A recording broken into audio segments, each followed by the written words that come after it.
Uh, I see cheesy imitations. Yeah. So, The poor man's version, right? oh my gosh. I came from a church where we'd have internationally known Christian celebrities come and singing and stuff. And I walk into a youth meeting and there's one effeminate guy with 3 off-key girls, and he's playing the guitar and You're gonna doing. hurt somebody's feelings, man. You're gonna hurt somebody's feelings. Feel free to edit this, but I'm just saying what I've I'm not editing experienced. this. and, uh, and yeah, and it's a horrible knockoff. I mean, my gosh, we used to have Hillsong come to our church, and I'd bring Darlene Sheck her warm water with honey. We had the big names and the great. I mean, we had literally, world-class professional musicians and entertainers in our bands. And then here's this, Coptic boy with his guitar trying to make all the girlies swoon as they sing about Jesus as my boyfriend. And I'm sorry, but this just, yeah, I've seen it and it's done very poorly. And, but we have to keep the youth. And I'm sorry, but if you remove Protestantism and the evangelical stuff from your parish, and then that means you lost these kids, you never had them. They did. Wow. And there just historically, there's always been an effort, and in Egypt at least, to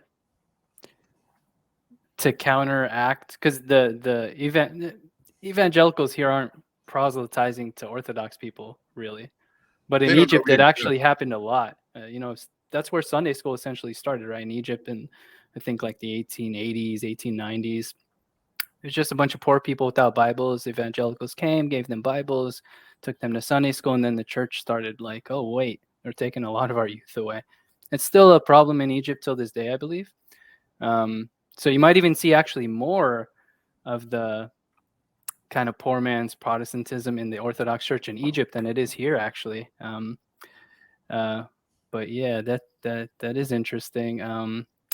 Okay, so there's something I will say about that yeah. There are quite a few big name theologian, scholar Protestants who've converted to Orthodoxy, mostly in the Eastern Orthodox Church, like the Antiochian Church and so on. But some very prominent scholars and theologians have converted into Orthodoxy. I'm still waiting for the first Orthodox scholar or theologian to convert to Protestantism. And what that tells me is what we're losing are the ones who are utterly ignorant of their own faith. And that's who, like you said, they're people who don't know their Bible. They're scripturally illiterate. They're probably illiterate in their faith. They don't understand anything about Protestantism, but the Egyptians are an extremely emotional people. You pump them full of emotional music and exciting sermons, and yes, they're going to get goosebumps and swoon. I get that. But if they truly understood their own religion, I don't see any theologians or scholars leaving. So rather than trying to offer them a cheesy knockoff of what the Protestants are offering, why not give them authentic orthodoxy and teach them the faith properly?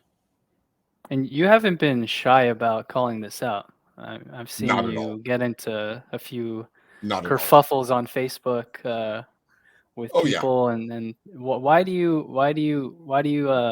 call it out? Why don't you just kind of shake your head and say they don't know what they're doing? Like, why do you feel an obligation to? Or yes, because I absolutely love not only orthodoxy. Okay, so let's make a distinction between Coptic and Orthodox. They're two different things. Orthodoxy is found in every church established by the apostles, all over in Russia and Greece and everywhere. That's, what we all share as the same beliefs. That's Orthodox. What's Coptic are certain cultural expressions of those beliefs. So I think that's kind of a distinction that we have to be aware of. So I have a love for Orthodoxy because I believe it's true.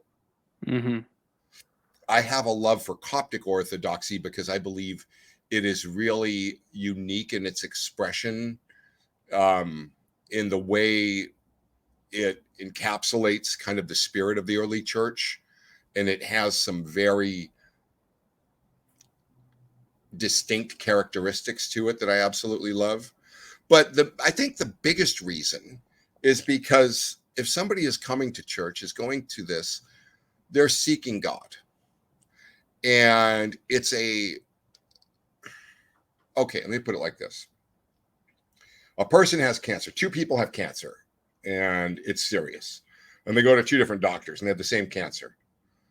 And the first doctor says, I'm going to make you worse first. I'm going to cut you open. I'm going to put you through chemo and radiation. I'm going to make you sick. I'm going to make your hair fall out. I'm going to make you miserable, and I'm going to hurt you, and it's going to hurt really bad for a long time. But then you're going to be healed. And the second doctor says, here, let me give you these painkillers. And in 45 minutes, you feel better. But then 4 hours later, it's back, and here, take another painkiller, take another painkiller. The reason I'm so adamant about this is because there are people handing painkillers to terminal patients, and I care about the patients. And that's what I believe Protestantism offers largely. Because if you don't have the asceticism of orthodoxy to obtain spirituality, then all you're left with is emotionalism as a substitute for that spirituality.